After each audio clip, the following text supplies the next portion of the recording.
of Department, Dr. Rohini Kulkarni ma'am, respected Faruqi ma'am, the senior most teacher of our department, respected other teachers, students, and all those who have joined. Now I request Sneha Deshpande ma'am to introduce our chief guest.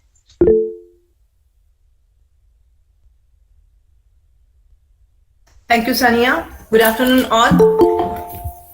It's great pleasure for me to introduce our today's speaker. I welcome my senior, Dr. Deepanvita Sengupta ma'am, for today's lecture. She has completed her schooling from West Bengal. I feel proud and extremely overwhelmed to tell you all that ma'am is esteemed alumni of our college, Government College of Arts and Science, and microbiologist who had her fundamentals and based from our department. She had completed her post-graduation from Government Institute of Science, Aurangabad, and her PhD in biotechnology from Indian Institute of Technology, Kharagpur. She had completed her postgraduate diploma in patents law from Nalsa University of Law, Hyderabad. Ma'am completed certificate for research compliance and ethics by NCURA in USA.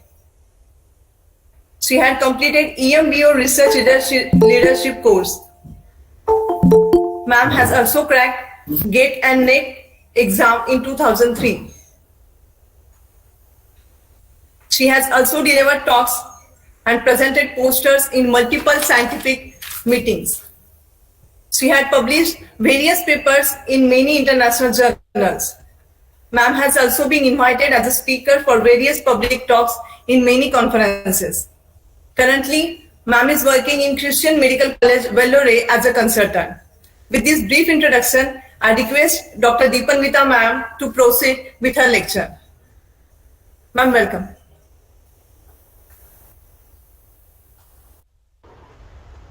Thank you, Sneha. Thanks, everyone, to be present here today. Thank you, Rohini ma'am, Faruqi ma'am. I see you after a long time. Is my voice clear? Yes, ma'am. Okay, fine. Thank you. Okay, so let us start. I am hoping that we have the students, BSc students from the college. Yeah, so let me see if I can present my screen.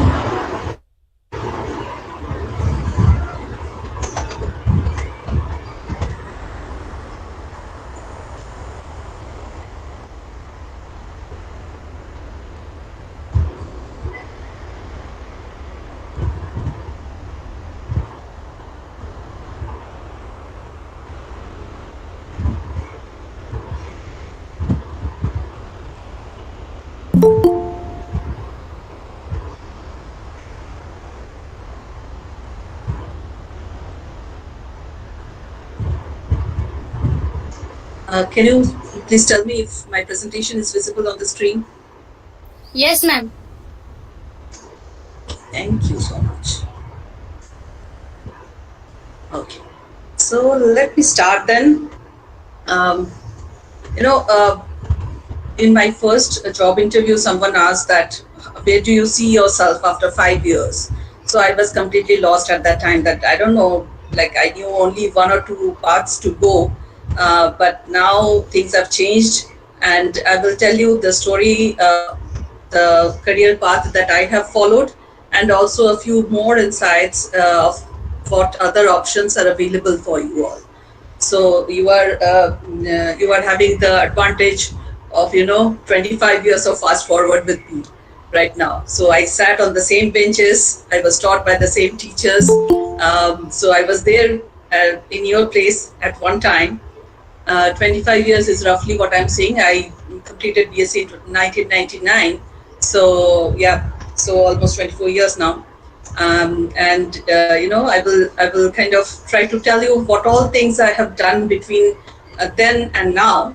So how does the road look ahead of you? Is it like the left side road, very smooth, calm, peaceful and straight road, or do we have rough patches on the road? So obviously no career is smooth like the left side picture. So let us go through what I have faced and what other opportunities are there right now for you. And you can stop me anytime. Please feel free to talk to me because I shouldn't be doing all the talking here. Please stop me. I don't see your the Google Meet screen. So if someone is coordinating, please speak out. I have no problem with that. Just tell me that you want to ask something there, or you have some other clarifications to ask for. Stop me anytime. It's fine with me, and I will try to talk more about more in a way which will be easier for you to understand. But there may be Hebrew, so please stop me if you have difficulty in understanding somewhere. Okay, so this is kind of my academic training, and yeah, so like you heard in my introduction, I completed my 12th in West Bengal, and then I came to Aurangabad where I completed BSc and MSc, and then I moved to IIT Kharagpur for my PhD in biotechnology, and after that I went to Virginia Commonwealth University for my postdoc, around 2 years of postdoc there. I came back to India, got married, and then I joined as a postdoc in CCMB. CCMB is Center for Cellular and Molecular Biology Research Lab in Hyderabad. So I continue to stay in Hyderabad itself. And after CCMB, I moved to a different career path. I was trained as a researcher then, but then I moved to research management. I will talk about it in more detail then, later on when we come there. In 2017, I have also completed the PG diploma in patent laws. So that helped me to understand, a little bit of the law side of patenting. Okay, so let me talk about my research career first. It may be easier for you to understand. I know there was a lecture yesterday as well where you heard a bit about innovative research and all. And I'm very much appreciative of this initiative from the college, where you are getting to hear previous senior colleagues who have achieved success in their career, and they're talking about their careers, maybe in research or in industry or anywhere else. But they are sharing their stories with you, and you as students have the opportunity to hear everything from the people who have crossed this path. So let me talk about my research career, and here you see me as a researcher with a lab coat and all. This was a picture from my postdoc lab. So if you notice the picture carefully, you will see all the the pipettes, and I am holding a multi-channel pipette in my hand, which allows you to pull out 8 tips at a time. And the lab bench was much more clumsy. I think for this picture I cleared it a little more, but I was like always active there, and we were working on anaerobic bacteria. So anaerobic bacteria takes much more time to grow, and it takes much more care. So there's an anaerobic chamber in the lab, so which allows you to grow the bacteria, but then you don't have the opportunity to touch it or do any streaking or anything with hand. So it's like there is a big plastic bubble, and you have to insert your hand through the gloves of the plastic bubble, and through those gloves only you do all the work in that anaerobic chamber. So, but anyway, I was very fortunate to work in this lab, and we were very happy bunch of researchers here. Though workload was a lot, I must say, but I knew that I have a limited time. I was planning to come back to India after a while, so I tried to complete as much as possible and could get good international papers. Just to talk about publications and papers, I may be mentioning this a lot in my in the next few minutes and so. So when you are a researcher, so how do you let the world know about your research? So you are doing this research in the lab, but you have to express that, okay, you have done this, you have got these results, and that's how other people who are working in the area will get to know about your work. So that's how the research publications come into place, and there are multiple journals where you publish.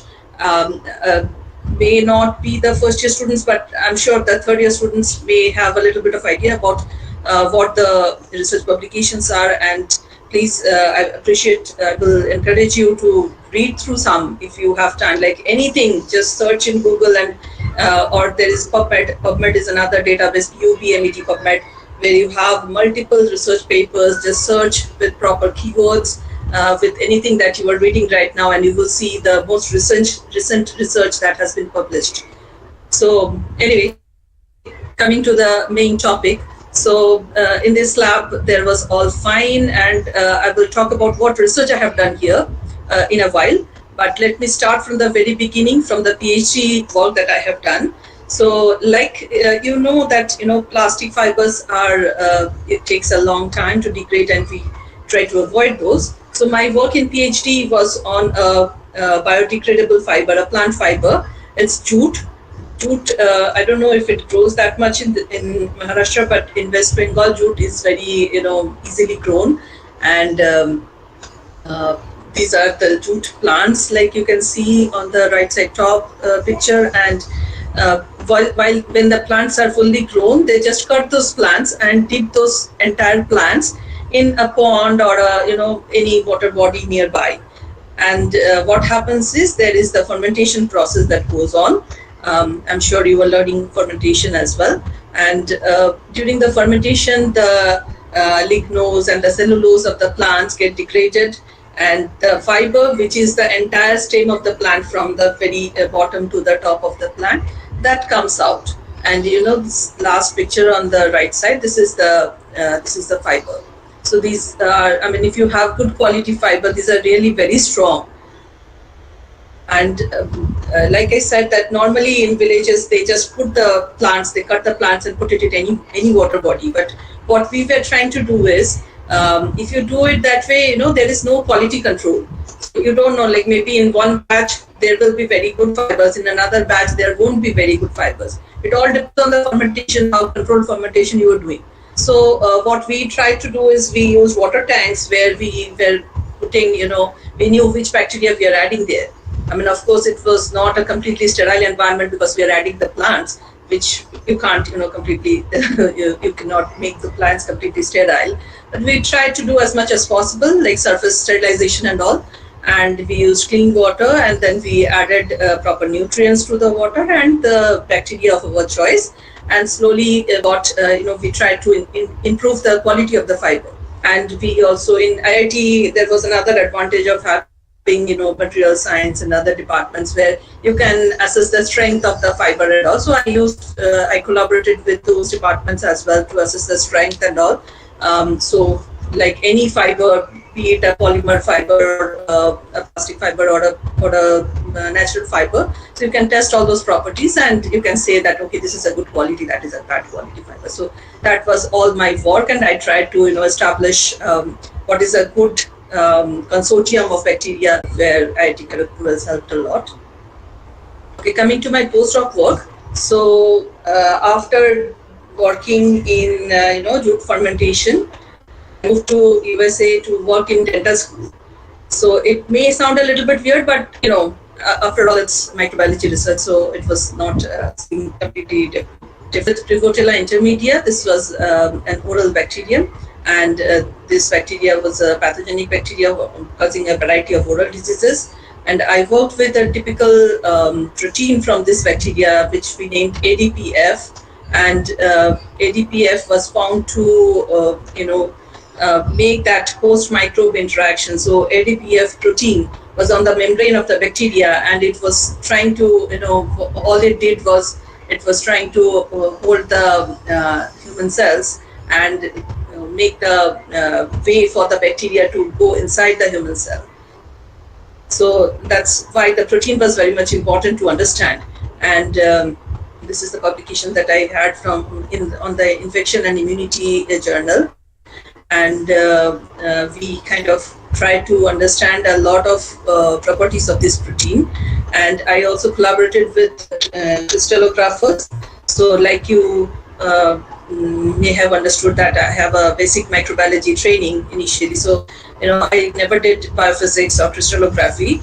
So I worked with crystallographers, I worked with computer biologists to understand the structure of the protein. And why I'm saying this is that, if you are talking about research, then collaboration is extremely important. So you have to work with other departments. So maybe next, after BSc, you are going to MSc to one particular department, but always keep your eyes and ears open for other departments as well in other departments, because all bio subjects are very much closely related. You don't know in which project, which discipline will be more important for you. This is the crystal structure that I was talking about. This is a lysine-rich protein, and I will talk a little bit more about this image. So this is one image of the paper that I just mentioned, but to have this image, it is like one year of work to get to here. So first thing is that the left side top image is of the recombinant protein. So we created the protein in E. coli, and so that is the recombinant protein that you see, and the Western blot analysis of the culture supernatant with anti-recombinant protein antibody. So that is the panel B here.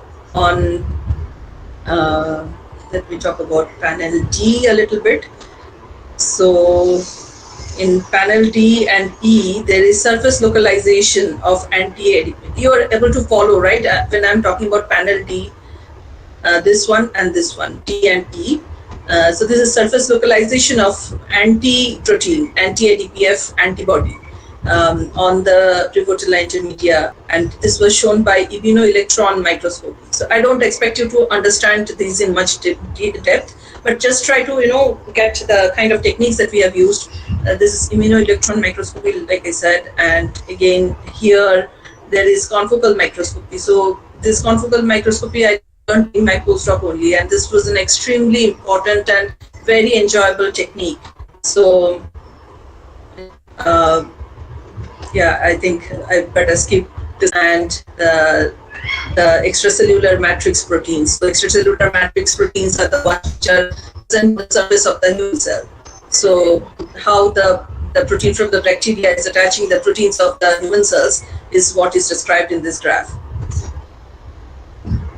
And here again, confocal microscopy images. In the A panel, you have HN4 cells and UVEC cells. So these are different human cell lines. So if you learn cell culture, then you will understand this. Different human cell lines are used for different kind of experiments, and if you see this, there is blue and there is red. So we used two different fluorescent dyes. So the blues are the DAPI dyes, which are used to show the cells, because blue is the nucleus of the cells, human cells.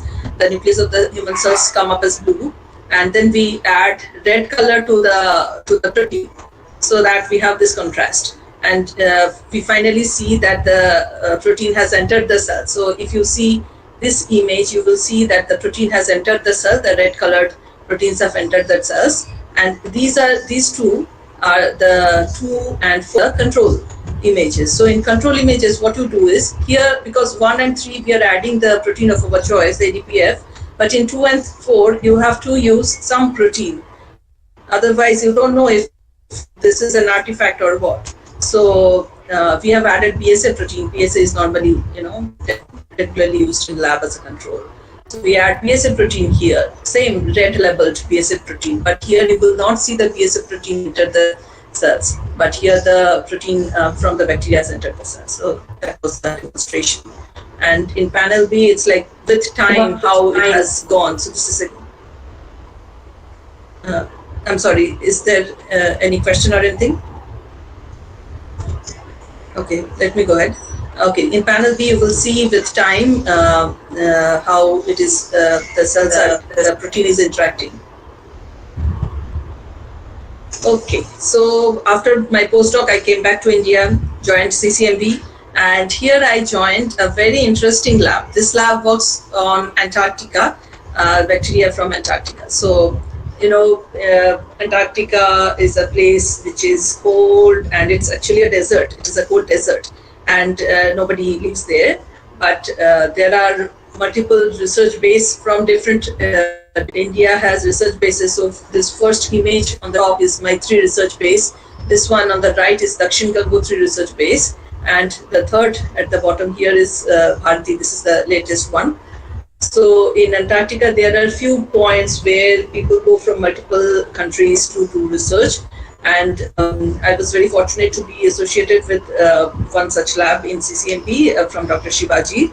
And Shivaji had the opportunity to be connected with the Antarctica research team of India. So it's a very close-knit team. So they have one group of people where you have one artist, one geologist, one archaeologist, some people from different areas who will understand different properties of Antarctica, because there is no opportunity to go there multiple times. There is only a few scopes to go there, and people only in summer they can travel.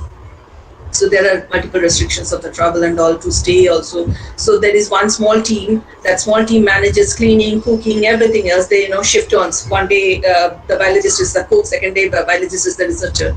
So that way they take turns and they kind of do the research. So this Bharati research base, the third one, the latest one, it looks quite nice, but normally it is not so great. I mean, when they reach there, I have heard from them that when they reach there, they see that the entire building is covered with snow, so they have to clear up everything to enter the building on the very first place, and they travel by ship. In the last distances traveled by ship. So it's a very tough research, and they spend a few days or a month there, and then they come back. So Dr. Shivaji's lab in CCMP has visited Antarctica multiple times, and they have collected samples of soil, water from multiple locations of Antarctica, and we tried to. The main research there was to bacteria present here. If you have read extremophiles, so these are the psychrophilic bacteria, and the psychrophilic bacteria takes a long time to grow. So in the lab, if you have already started culturing some bacteria, E. coli will grow in 20 minutes. That's the doubling time. But Antarctic bacteria will take 7 days instead to reproduce. So that's kind of the slow pace. So in lab also, we had to be very careful to maintain the sterile condition, and also to keep checking. You never know when you will see a colony. Maybe after a few days you lose hope. Okay, there may be nothing in this sample, but after a few more days, you may see a colony coming up there. So this is, I hope you can understand from the right side panel, these are the, the phylogenetic tree that was obtained from the different psychophilic bacteria that was isolated from Antarctica by Indian scientists. And this was done on the 16S rRNA gene sequence analysis.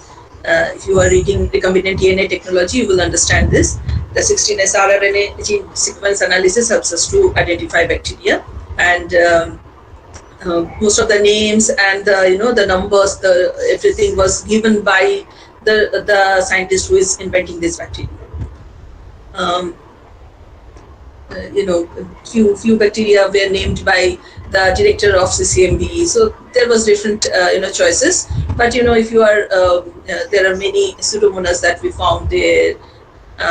So there are different varieties of psychrophilic bacteria. All I'm trying to say is, this lab was trying to identify new bacteria and psychrophilic bacteria from the Antarctica.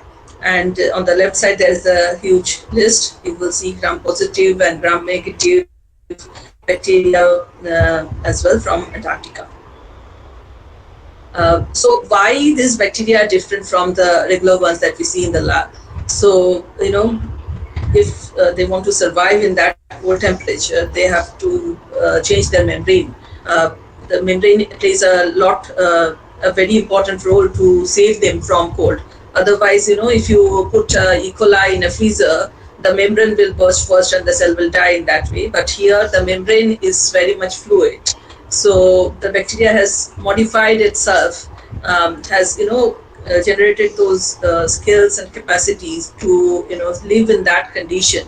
So it's regularly minus 80 degree. I mean, minus 80 degrees is probably a decent temperature that that I'm talking about when we are talking about Antarctica. So laminar transfer is another important criteria in cold adaptation. So my work in this group was mainly to see like what changes the bacteria has done to adapt themselves in the cold temperature. Okay, so let me stop here and ask you how many of you are interested in research. Can I ask for a volunteer who can tell me the numbers? I don't want to go out of this. Okay, no problem.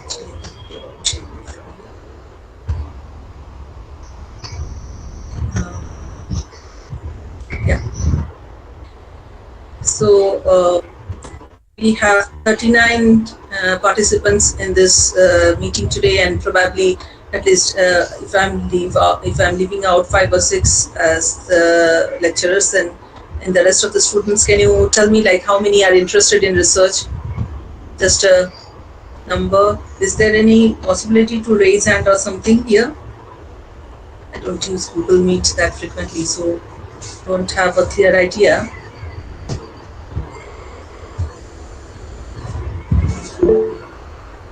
Okay, Anirudh is saying yes. Yeah, chat is a good option. People, please put your yeah. Anand, Bhagyashri, Krishna. Okay, we have a lot of names now. Priyanka, Shivam, Pancham. Good. Great to see that you people have a lot of interest in research, and that is the usual path. After your BSc and MSc, you will go for research. That's the usual path. I'm very happy to see your enthusiasm. Okay, now let me talk a little bit about what all you have to be very careful if you're thinking in the line of research. So first thing is that research means that you have a lot of things and bacteria if you're working on a microbiology project, of course, and also the nutrients and everything else that is there. But whatever you are doing, any experiment you are doing, you have to be very careful about if you are following the right protocol. So I mean, sometimes you can tweak protocols a little bit, but there are few things which you can never change. Okay, so first thing is that if you are doing research, then you just follow these boxes. If you are doing research, then IRB or IEC approval is required. What is IRB? IRB is an institutional review board or institutional ethics committee. So this approval is required. So as soon as you have a project to work on, I'm talking about a project where you already have a project from your supervisor.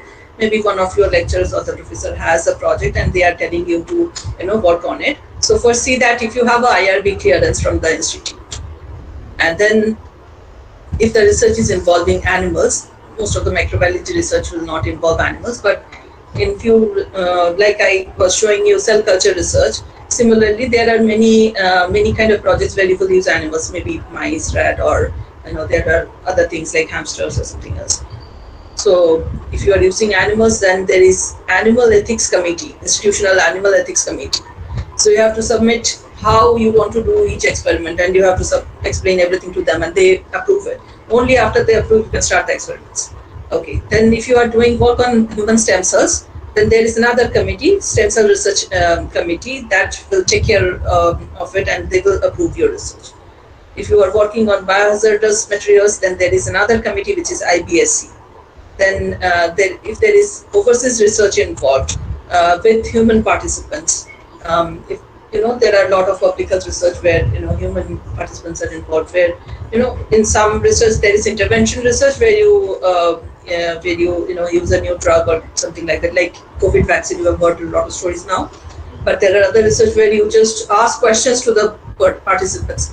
Maybe you are doing some research in public health about a kind of village or a kind of tribe, tribal community, something like that. So there you are just asking questions to the people. You are not using any medicines or anything, any other interventions. But in those areas also, if it is overseas research, if you are having a funding from overseas, or whatever, if overseas research is involved, then you have to get a HMSC clearance. If there is a clinical trial, like I was trying to say, trial and all, then there is another agency which is CDSCO, which is giving the approvals. So like I was saying, that it's not a very easy path. You just have an idea one day and you think that next day I can start doing a project. It's not that so. So there is a definite process, and also in each experiment you have to be very mindful to keep the controls. Without a control, whatever beautiful result you have, nobody will believe you. Okay, so controls are extremely important, and also the proper approvals are required. In India, it's not followed that strictly, but in abroad, it's very much followed, where you have to learn all the lab safety protocols. So how you are using the burner and all. I mean, of course, it is good to avoid accidents. So lab safety protocols are taught in the very beginning when you join as a researcher there. So these small things, though it looks very small, but actually this entire combination of all of these are very much important for research. Okay, so normally, if you are talking to anyone who is doing a PhD, or young researchers who you know through your network, if you ask them that what are the challenges they are facing, so they will definitely tell you these few points. There is limited employment opportunity. PhD is a very, you have to do a lot of hard work, and then after the end of PhD, you find very limited employment opportunities. There is age limit on permanent positions. So if you want to apply for government institutes and all, there is definitely age limit. So if you have career breaks, especially for female candidates, for the girls I'm saying this, that if there are career breaks for family responsibilities and all, then there is a gap sometimes, 2 years or 3 year gap sometimes, and but your age is increasing. So there is a 5 year of some concession is given for the women candidates, but still there is an age limit for each position. Then there is limited funding. So if you want to do research, of course you need funding. So funding to purchase everything for your experiment, and also funding to run your own salary. So these two things. So there is limited funding in the country, not only in our country, in everywhere. There is poor performance review. So it mainly depends on the institute, how they do performance review. Sometimes, the PhD supervisor and the student may not be, having good terms, and if the PhD supervisor is saying that, performance is not good, then you cannot continue in the project. So that may happen. There are sometimes board guidelines on teaching load. Many institutes do teaching and research both. So if you are a researcher and if you have also agreed to teach, sometimes there may be huge teaching load, which does not allow you to put enough time in research. There may be inadequate institutional support for many things, administrative support. A lot of administrative supports are required. So these are the regular challenges that the researchers face. I'm not trying to discourage you here, but these are the facts, and everyone is aware of it, and people try to improve on it, but we can't change everything overnight, so we have to accept this as it is.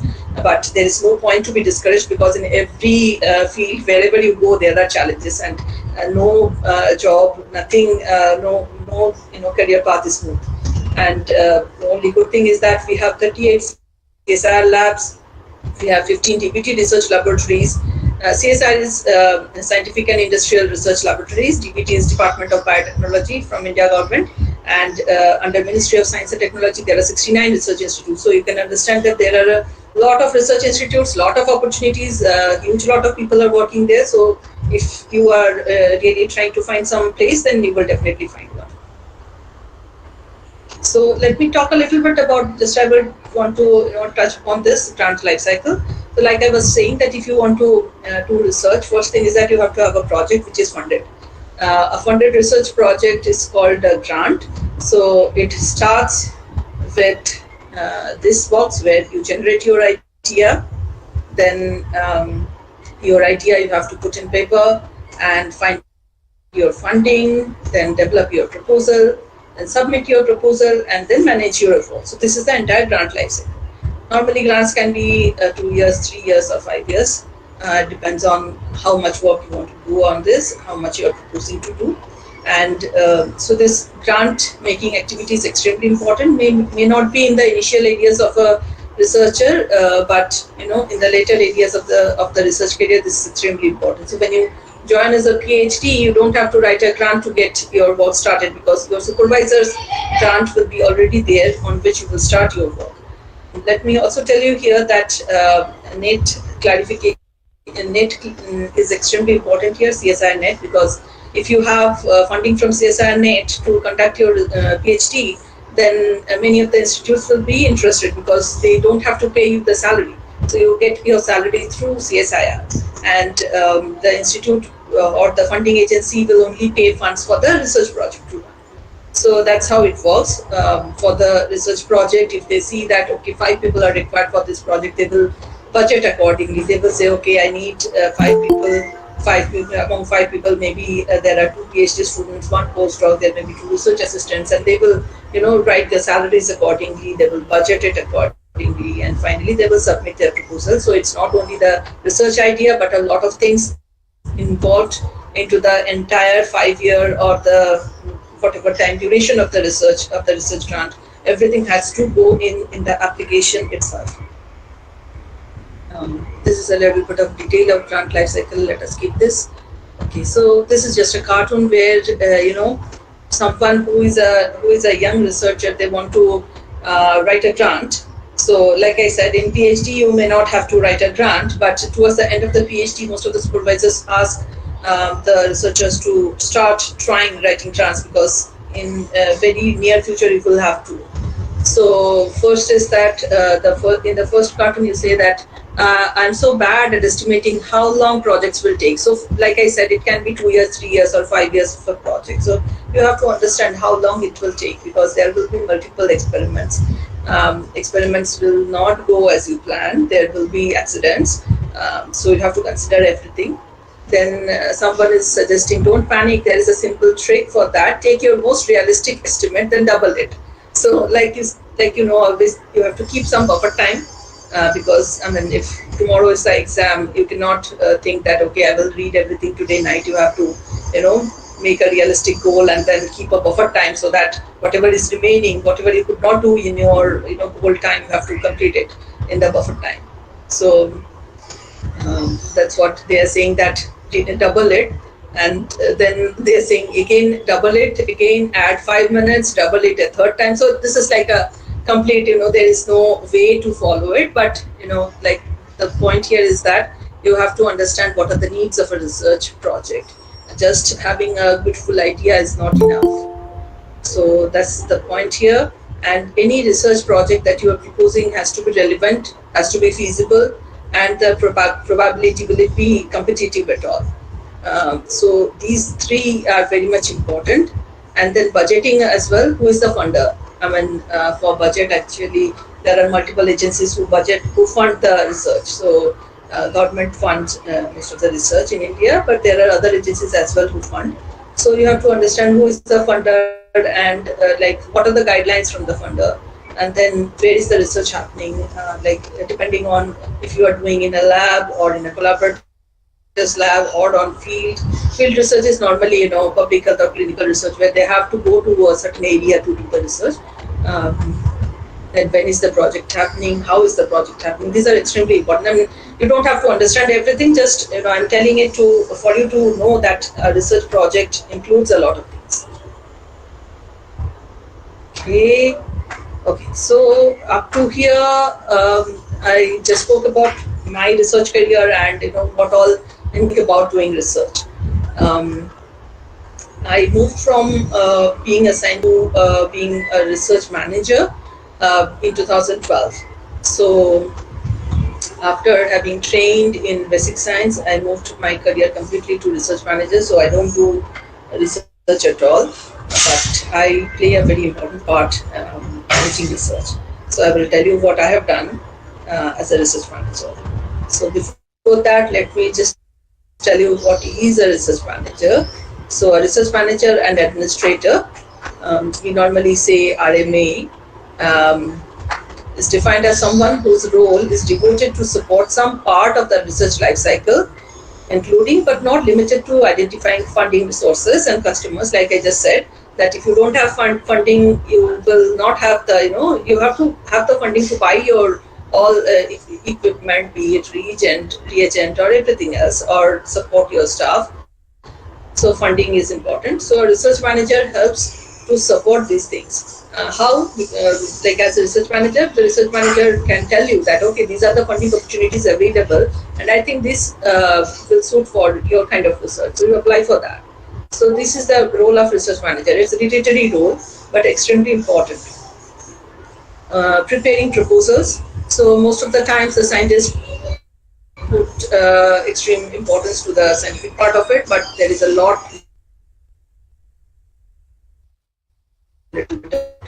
So budgeting is extremely important, and if you want to proper budgeting, then your research proposal may not be accepted, maybe rejected just because of that. So that is another useful thing.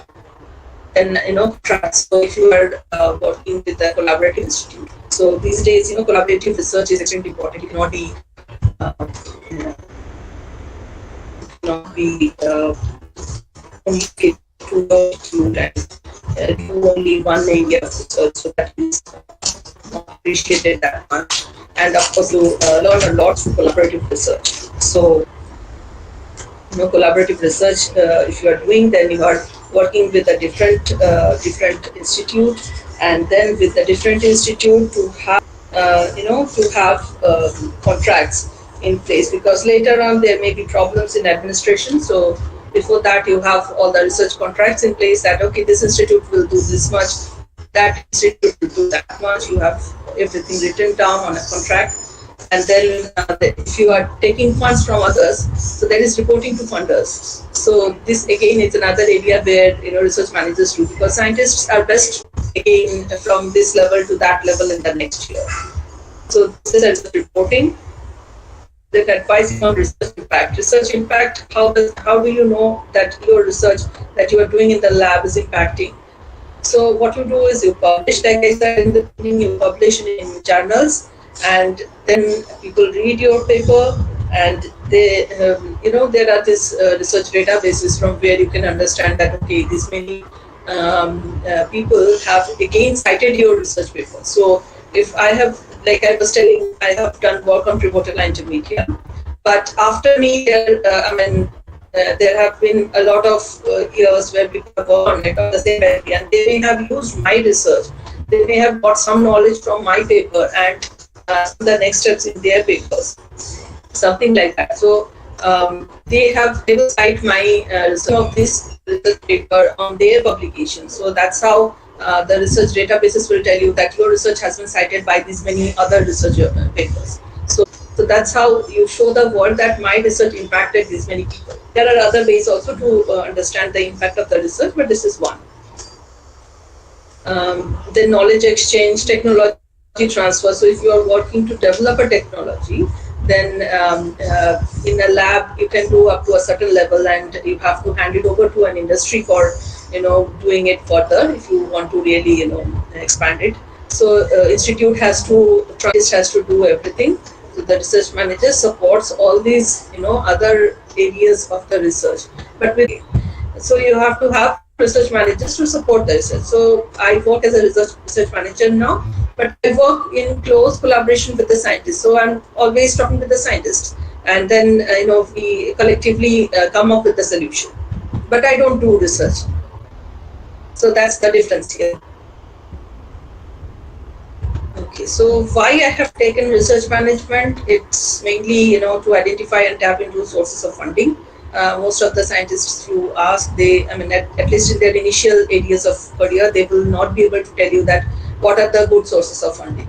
But research manager will know definitely, and ensure smooth running of the lab, then encourage and support innovation, enhance and manage research uptake, site take and downtake, foster professional growth. So these are the few points why research management is important, and the challenges and paths are, this is an evolving profession. So why I'm telling you this is that research is a natural path to take after a master's course, and you will probably meet a lot of researchers who are doing their PhD. That's how you will know those areas of work. But research management is not so popular yet in India. So it's an evolving profession, and I'm talking about this so that you have this knowledge, and later if you find this useful, then you can think about this. Okay.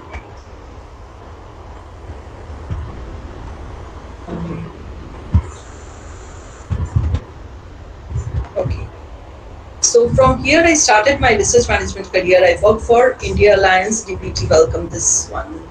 So this is actually DBT is Department of Biotechnology, Government of India, and Welcome is Wellcome Trust from UK. So these two agencies came together to build India Alliance, and India Alliance is a funding agency. So India Alliance funds research, not to everyone, only post PhD research. And there are different criteria about like what the scheme, what kind of money is given, there are different details. But this collaborative research outside India as well. So it's a 5-year research project. Like I said, that in my postdoc, I worked with crystallographers and all. I could never think before that, okay, that I will talk to a crystallographer, because they talk in a different language completely. So I did not understand initially what they were saying, but slowly by working with them, slowly we could understand each other. So, it's very important to exchange your ideas, talk with other people who are working in other areas as well. So, of course, international collaborations are expensive, so you have to have a very competitive grant to take it forward. But again, this is extremely important if you really want a good research career. And India Alliance, like I said, it's a collaboration between DBT and Wellcome Trust UK. They started in 2008 with fellowship programs, and fellowship programs were all post-PhD fellowship program in different areas. In early fellowship programs were from just when someone has just completed PhD till 4 years of post-PhD experience, and then there are intermediate fellowship program, senior fellowship program, and we also started clinical and public health research fellowships. And then later we started clinical and public health research centers and clinical research training programs and team science grants. So, like you have seen, my training has been mainly in basic science. But slowly, after I joined here, I tried to, understand what's happening in the other areas of research as well. And it was felt that in India, clinical research is lacking.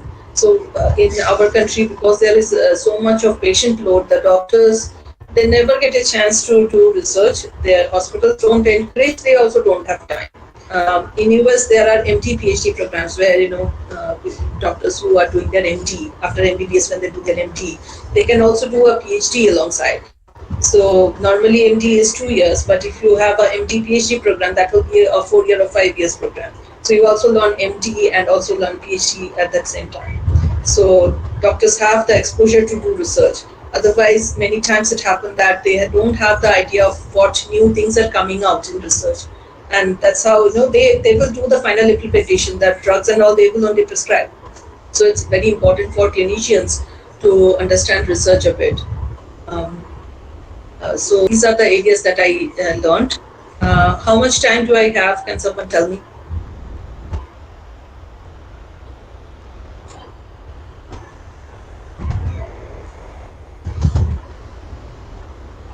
You can continue, madam. Okay, thank you. I hope you have got bored enough. No problem. Okay.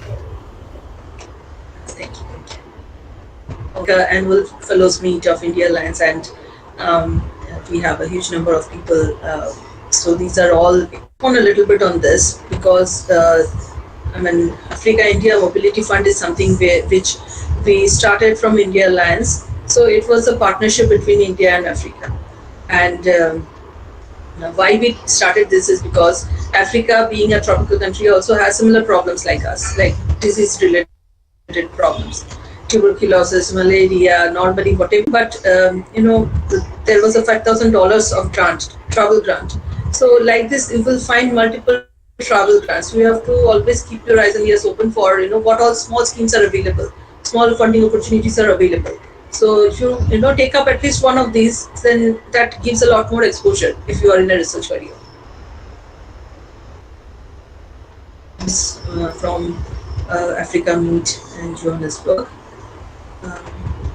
Okay, so now I work for the Lancet Citizens Commission on reimagining India's health system, and this may be a little bit tough for you to understand because we are trying to build a roadmap towards universal health coverage. So if you have, if you know from other sources that in US or in UK, you have, always the health support. So you have to have health insurance definitely, and they will cover for all the expenditure. If you are seeing a doctor like an outpatient visit, they will cover for that visit. They will cover for the medicines that will be prescribed, and any from this outpatient visit to surgery, for any level they will cover everything.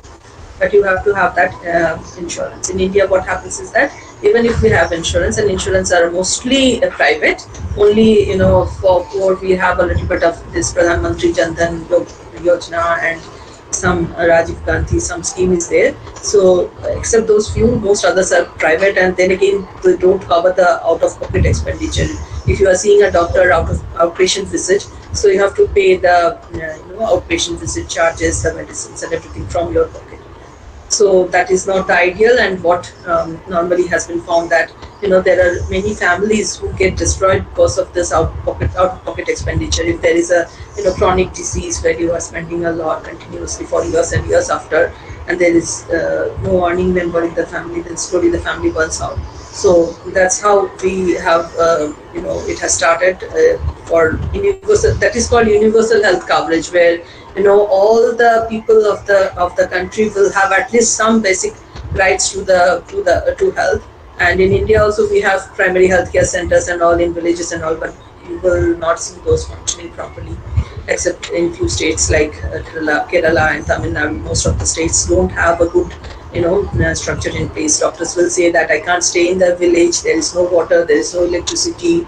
The villagers will say that the doctors never visit. So there is a constant conflict, and there is a struggle. Ultimately, the sufferers are the common citizens, and this is a Lancet Citizens Commission where we are trying to have ideas from multiple scientists. There are people who work on health economics.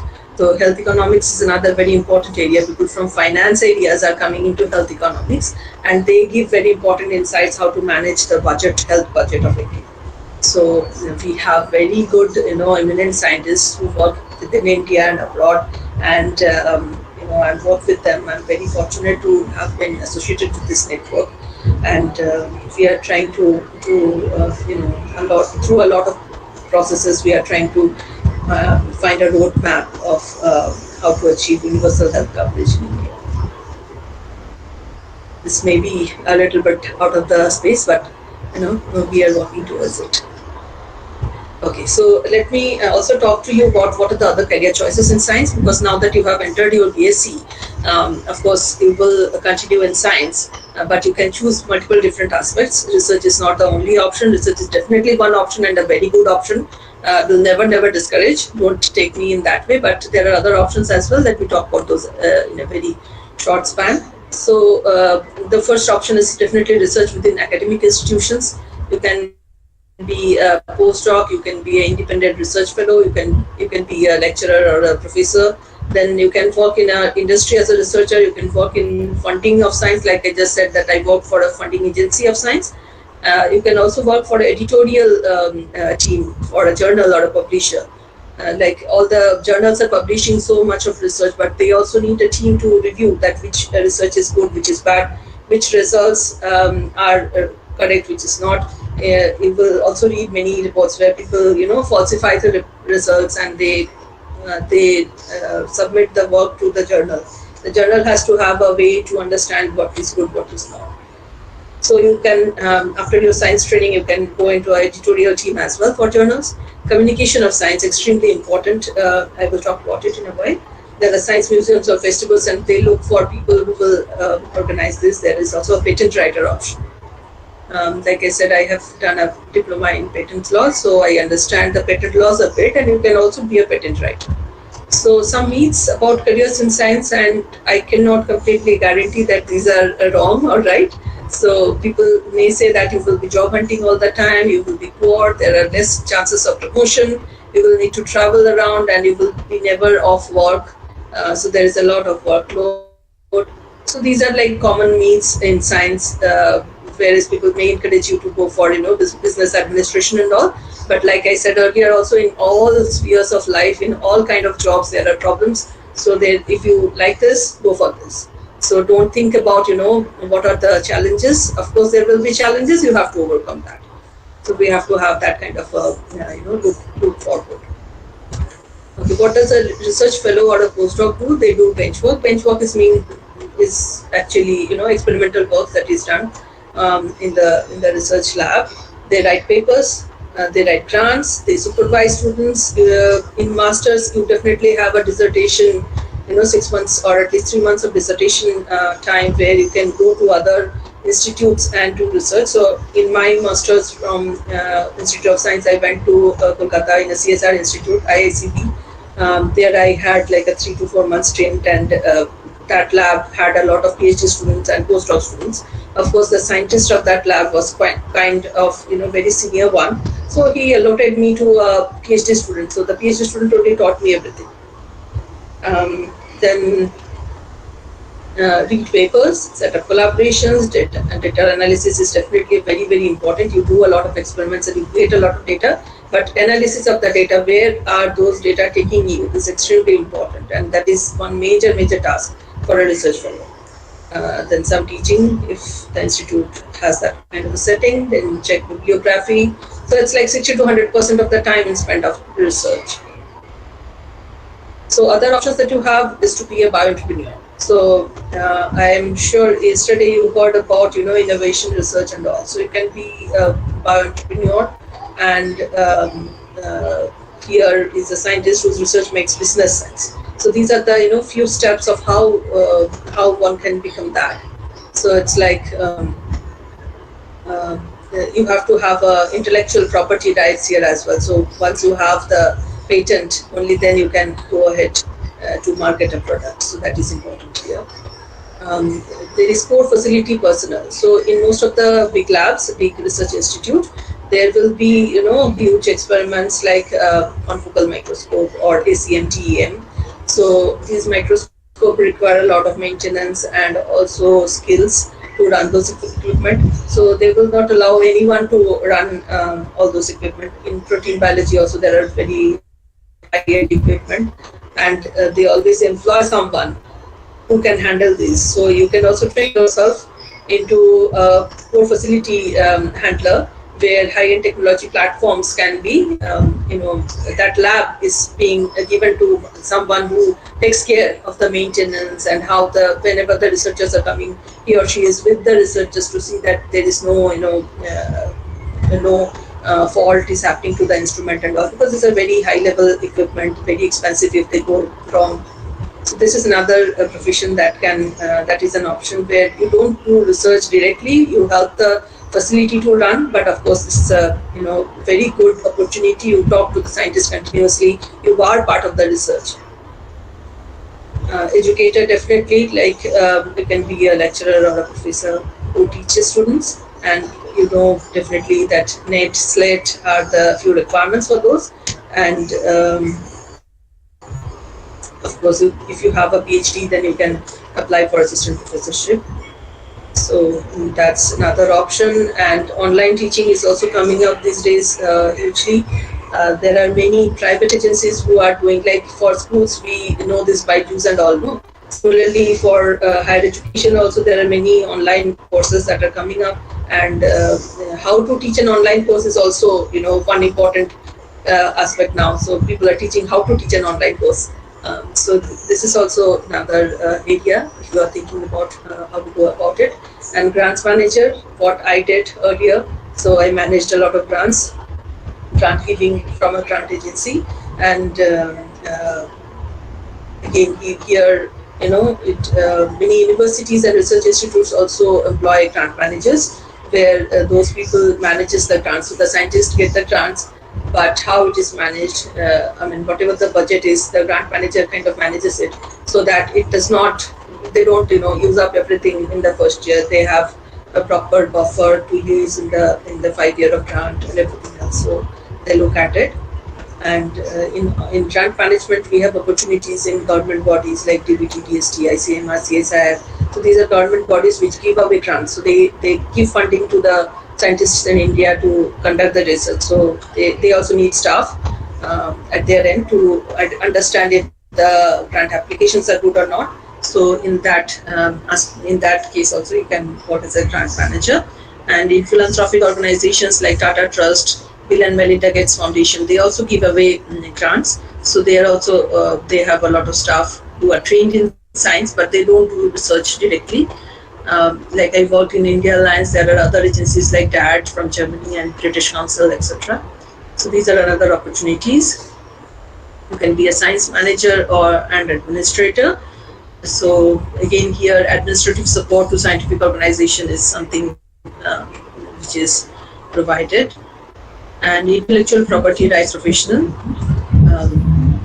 So it can be a patent agent, and for being a patent agent, you have to pass a patent agent exam.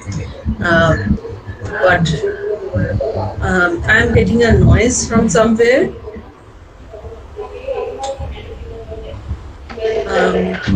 Is someone unmuted? Can you please check? I'm getting a noise. Okay, thank you. So you can also be patent attorney, but to be a patent attorney, you have to pass. You have to pass a law degree. So a patent attorney has a state bar council enrollment. So patent attorney is different. You have to study law after BSc. But to be a patent agent, you just have to write one exam, which is a patent agent exam. But then a lot of experience is required here. So you have to work with a patent attorney as a apprentice, and then understand the process of how a patenting is done. And patenting is a long step, so it requires a lot of people to work in that area as well. Marketing and sales executives of science products, another very good to be associated with industry, but you are not doing research, you are marketing science products.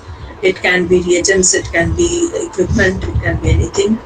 Industry R&D scientist, definitely now, and you will also hear talk tomorrow about this.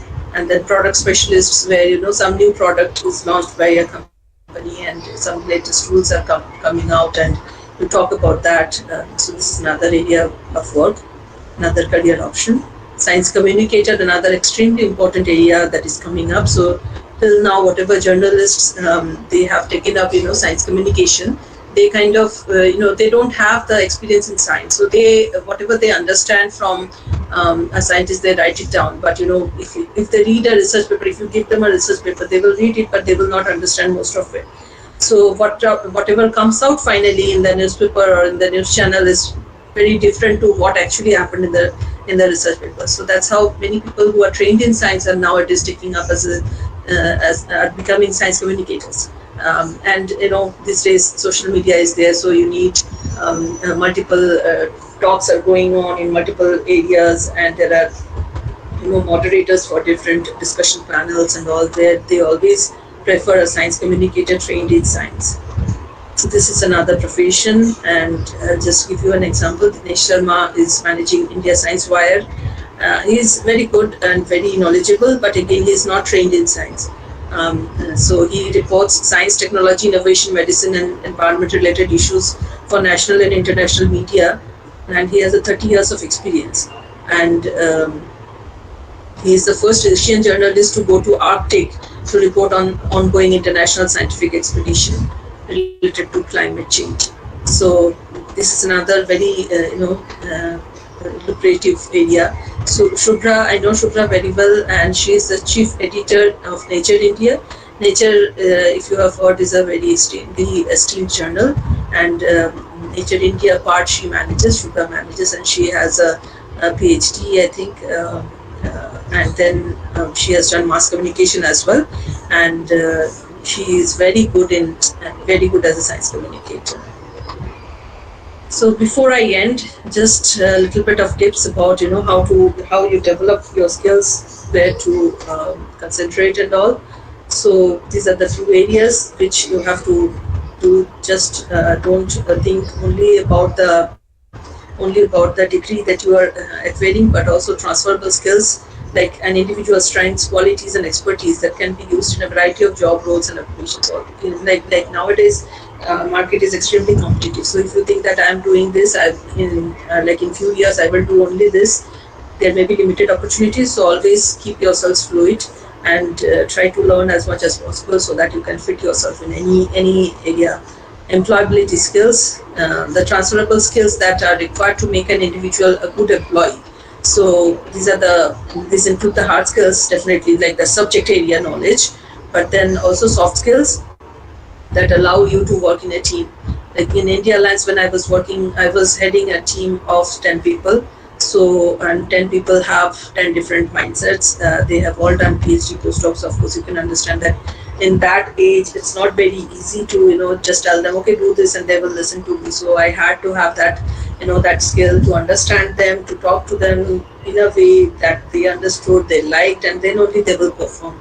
So all these are extremely important to develop soft skills as well. So these are social skills and character traits that allow you to interact well. So at your level, in your age, it is important for you to interact with your seniors, to understand what they are doing and all, within your college, outside your college. If you, wherever you are meeting someone in a bus station, during your train travel, and anywhere, just talk to people and understand what they are doing, so that you have a lot more exposure. You understand what the world is doing. Hard skills are definitely important, job-specific skills. So unless you have the knowledge of your area, just because you speak well or you are good with people, nobody will offer you a job. So hard skills are again extremely important. So everything is important. Just what I'm trying to tell you is that acquire whatever knowledge that is that you have on your hand. So I'll stop here. I think I have bored you enough. So thank you very much. And this is my email, zgupta.dipanvita@gmail.com. Feel free to reach me anytime. I can also share my presentation if that is useful. And if you have any doubts, anything, just write to me. No problem at all. I'm very open to help people with their careers as well. So I do grant writing, manuscript writing workshops also. So if you have any doubt, anything, just feel free to reach out to me. I'll stop there. Thank you a lot. Thanks a lot for giving me this opportunity to speak in front of you.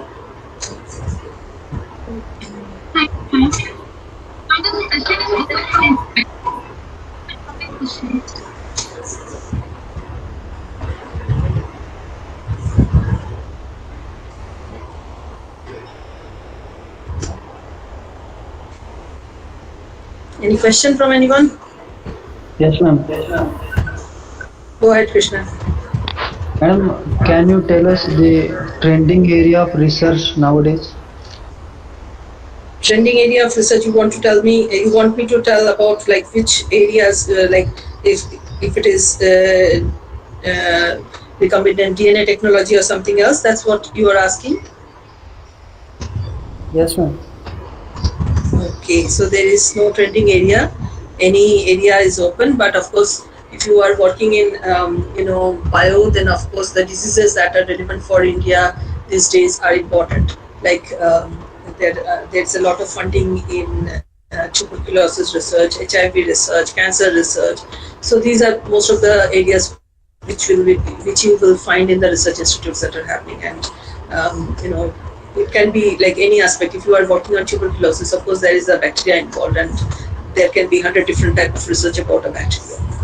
So there is no limitation of which area is trending. Still, if you are interested to understand, then like I told you, go to PubMed, UBMET PubMed, search PubMed in Google.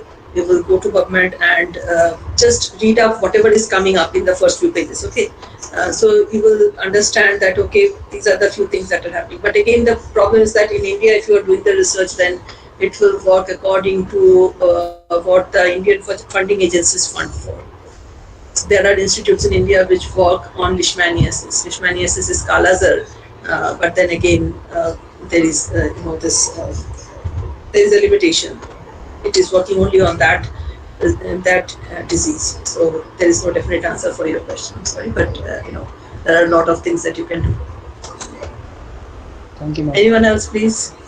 Thanks, Krishna. Ma'am, this is Anirudh. Yes, Anirudh. Ma'am, while doing research, on which important points we should have to or we should need to focus other than personality skills? Give me one example. Like, what do you think will be important?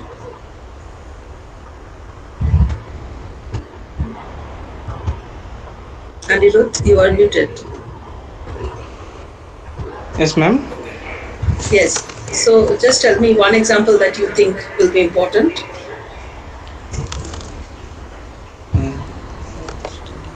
Ma'am, studying. Studying is definitely, without studying, nothing will happen. So you have to study a lot, definitely. But yeah, what's your question again? Come up with a clear question, please.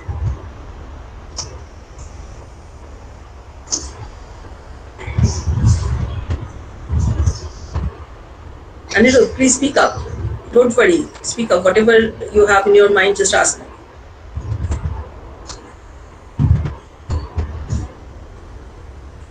Ma'am मतलब जो आपने research का जो personality skill है ना, उसके अलावा हमें क्या करना चाहिए मतलब? Okay.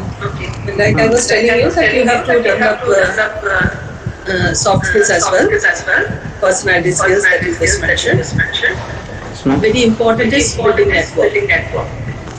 अच्छा. Okay, so whenever you get an opportunity to attend a meeting at a conference, I'm getting a echo. I don't know if it is the same for you. Yeah, thanks. Yeah, now Yes, ma'am. Okay, ma'am. Thank you. Yeah, just develop your network. Wherever you find the opportunity to talk to more people, go ahead and speak there. Small research meetings, conferences, anything you find information, go there, join there and talk to people. So there are, most of the times there are during lunch break and tea break and all, you build network and then continue having that network. So just, it's not that you meet one day and then you forget. So they will not remember you. So you have to keep connections. So that way you get to understand what's happening, and also through network also you have a lot of knowledge and also sometimes some favor from them. On social media also you can build contacts. LinkedIn is another very important strong way to create professional network. Okay. Sania, you have a question?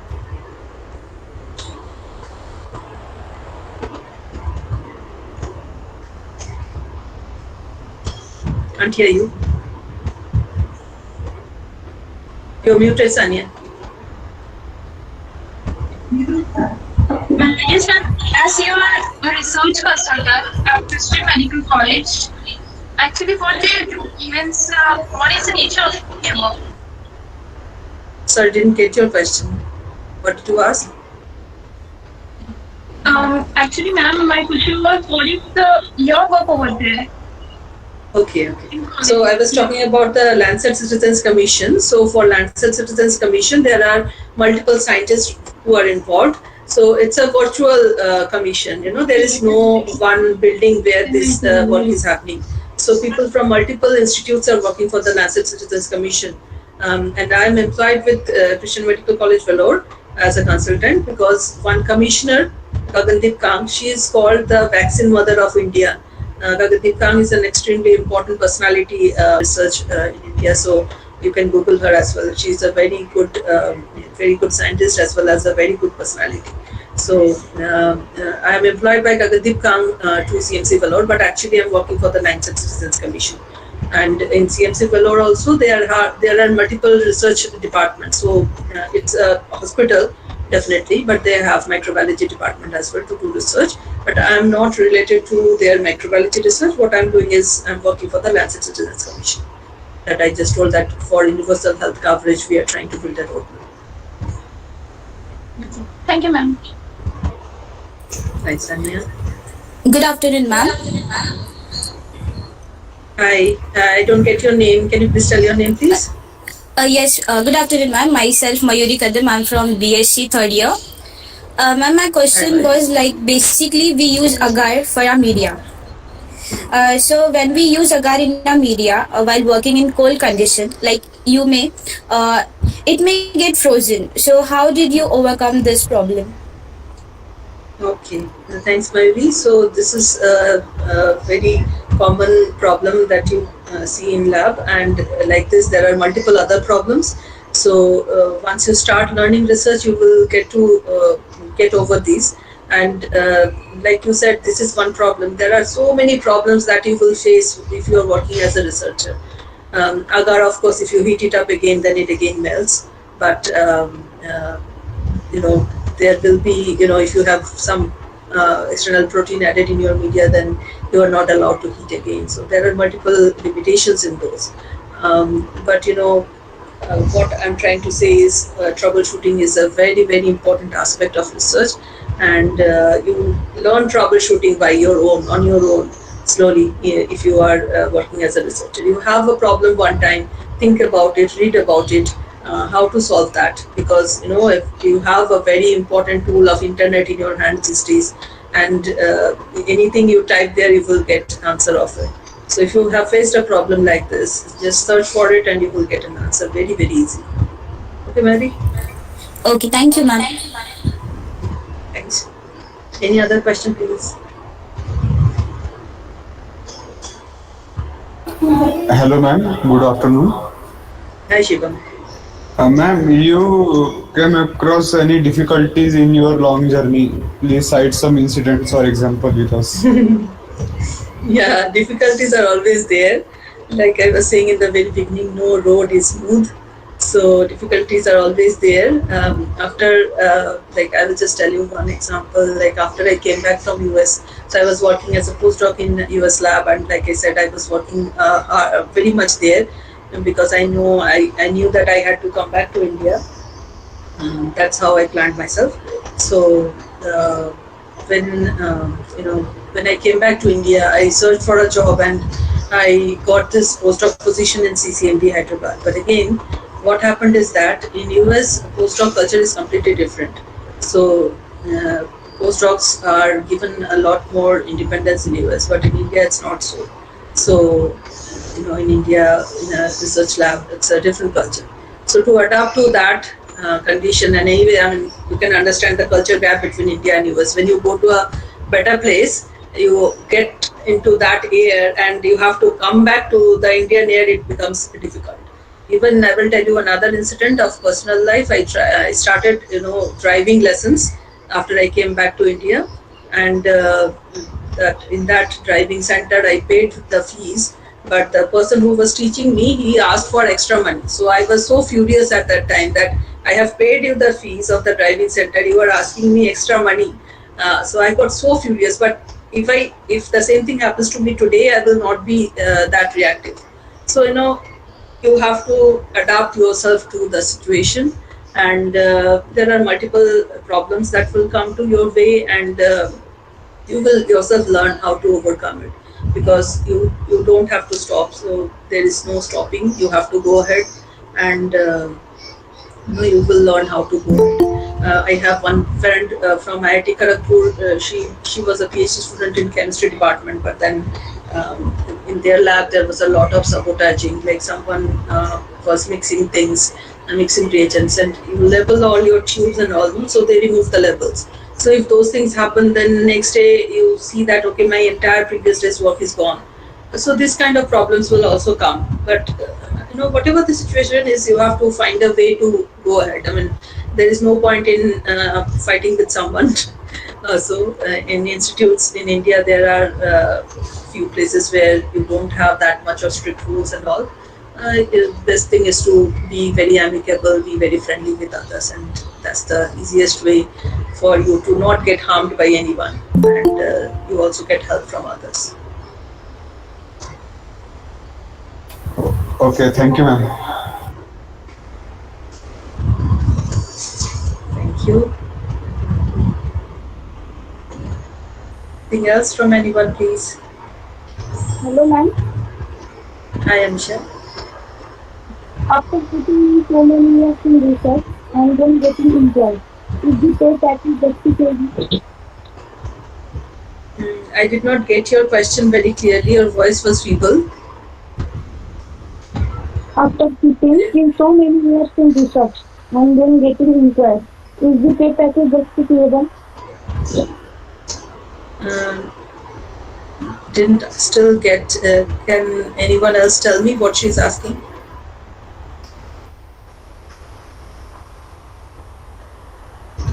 Yeah, that is another option. Hello, ma'am. Yes, Amisha. After putting in so many years in research and then getting employed, is the pay package justifiable? Okay, thank you. Yeah, I was working as a scientist for a long time, but then I moved into research administration. You were asking if the pay package was justifiable. Pay package was definitely justifiable. On top of it, I liked being a research administrator. Initially, I had my doubts whether I will be a good research administrator or not, but slowly, as I went into that job, I found it quite, I liked the job, and pay wise, it's overall it's the same. I mean, in India, if you are working in any government agency, you will understand overall it's pretty much the same. And I worked for the collaboration between DBT and Welcome, so there was international exposure. That was another advantage. So I continuously worked with UK, scientists from UK, even the research administrators from UK as well. So we visited UK frequently. So these perks are there, of course. So overall it manages everything, covers up everything. Okay, thank you, ma'am. Thanks, Amisha. Ma'am, Yes, Krishna. what exactly you do as a consultant? Yeah, so what exactly I do as a consultant? I was telling you about the universal health coverage roadmap towards it. So what I do is that for that commission, there are so many people, scientists, researchers, young researchers, very senior scientists. There are so many people working for that commission, and it's a virtual thing, right? So there is, people are not employed for that research. So it's a virtual research that people are doing. They have their own jobs in their own institutes, but because there are like more than 200 people involved from science, and because they will definitely have their own priorities because they are employed by their own institutes. My job as an administrator is to help support everything, to see everything is getting done according to the timeline, because everyone know what they have to do. But then suppose there is an interview with a scientist, and two junior people will interview that scientist. So what I try to do is that I try to talk to the scientist to find out that what time, what kind of interview will be good. So this kind of administrative support I do, because all these people know me, and they take me as a point of contact, center point of contact. Whatever problems anyone has, they will come to me. I also support a technical support platform. So there is one, systematic review. So if you have read any review articles, you will understand this. So in medical journals, there are systematic reviews where they have a definite process to do that review. For that, we support. There is a software. So people who are using that software, there are more than 100 people who are using that software. Many people don't understand how to go about in that research. I explain them that this is the way you have to do. So I'm not reading that paper, I'm not finding the data from that paper, but I kind of help them to go ahead in their work. And like I said, that people have their own jobs, so I kind of tag along with all of them, just talk quickly, just say that, see that things are getting done in time, and whenever there is a meeting, I kind of minute the meetings, then I see that the decisions taken in the meeting are followed accordingly. So it's like I am a jack of all trades, master of none. I kind of follow everyone and just see that the things are getting done. And I understand from each and every aspect a little bit of it. Thank you, ma'am.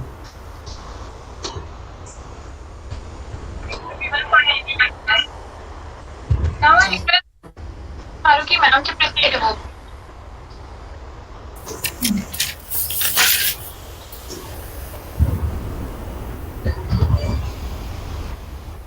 I'm great to see you. Yeah, nice to see you after so many years. Principal of the college, Professor R.H. Satpute. Head of the Microbiology Department, Professor Rohini Kulkarni Pandre. Dr. Dipanvita Sen Gupta, today's guest speaker.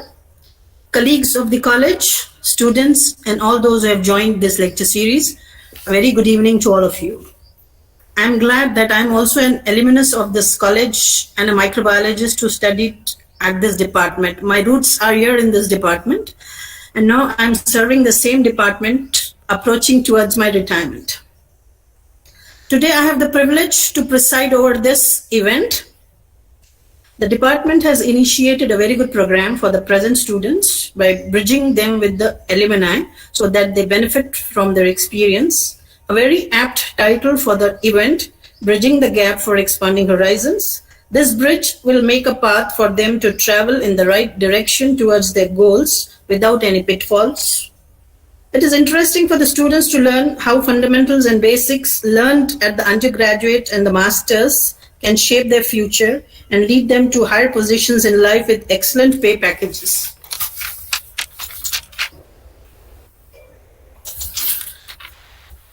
I'm seeing Dr. Dipanvita after 2003, almost after 18 to 19 years, when she was a student pursuing her master at Institute of Science, Aurangabad.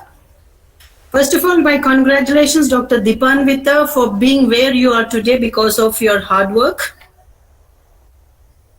IIT Kharagpur is certainly a prestigious institution to learn at, and so is Christian Medical College, Vellore, and CCMB, Hyderabad.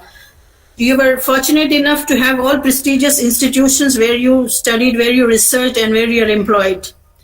You have made us all very proud. We at this department are very proud of you that you are our alumni. Beautiful, explicit presentation, surely showing the position of where the scientific world is today and what it beholds in the future. Your presentation was very impressive, with advanced research, having interdisciplinary aspects with advanced instrumental techniques. After a long time, even I came across your extremophiles, psychrophiles, the Antarctica expedition. It brings me back memories of the Institute, the 16S RNA sequencing, medical transcription, ethics, RMAs, human cells, ADPF proteins. The research that you have done is far ahead, 20 years ahead of what our students are now learning at the undergraduates and the postgraduates. You have covered a plethora of areas and techniques during this course of your journey, and you have honed a lot of skills to your credit. So congratulations once again. I'm also very happy that the organizers of these programs are the young active students of this department who have done a very good job of doing all the odd jobs in this lecture series.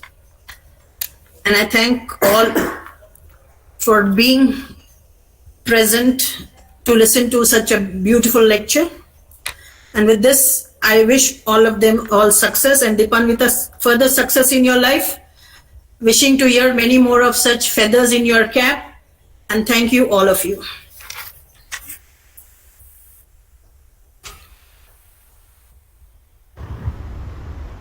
Thank you so much, ma'am.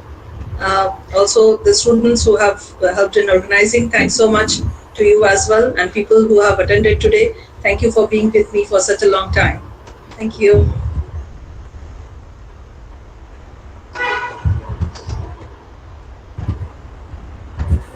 Thank you, ma'am. It's my pleasure to propose. It's my pleasure to propose vote of thanks in this 3 days lecture series. We are very fortunate to have such an informative lecture by Dr. Dipanvita Sen Gupta, ma'am. We feel fortunate that madam studied in the same college and achieved this position in community. In her lecture, from the lecture we understood the process for testing different fibers. From the lecture, I especially like the work on psychrophilic microorganisms. It is existing and fantastic in my opinion. After hearing this lecture given by ma'am, we will always keep in mind in future for while madam's guidelines while selecting our career. We are happy for that our department arranging such knowledge series. Because of this COVID, we learn many things. This is good things that online lecture are helpful. We get chance to interact with such learned person. I hope ma'am will continue to acknowledge us furthermore in future. On behalf of our department, I thank our chief guest, Dr. Dipanvita ma'am, for such a valuable guidance. I hope that all students will take benefit from your guidance in future. I thanks to all department teachers for organizing such a knowledge program. Thanks to all participants for attending this lecture series and more. We come to an end of our today's session. We will meet tomorrow for next lecture. So be present. Thank you all. Today's session is over now. Thank you, ma'am.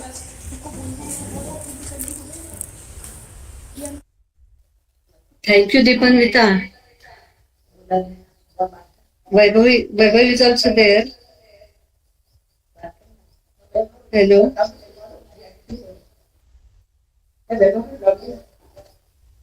Hello. काय झालं ग? गेले बोलतो.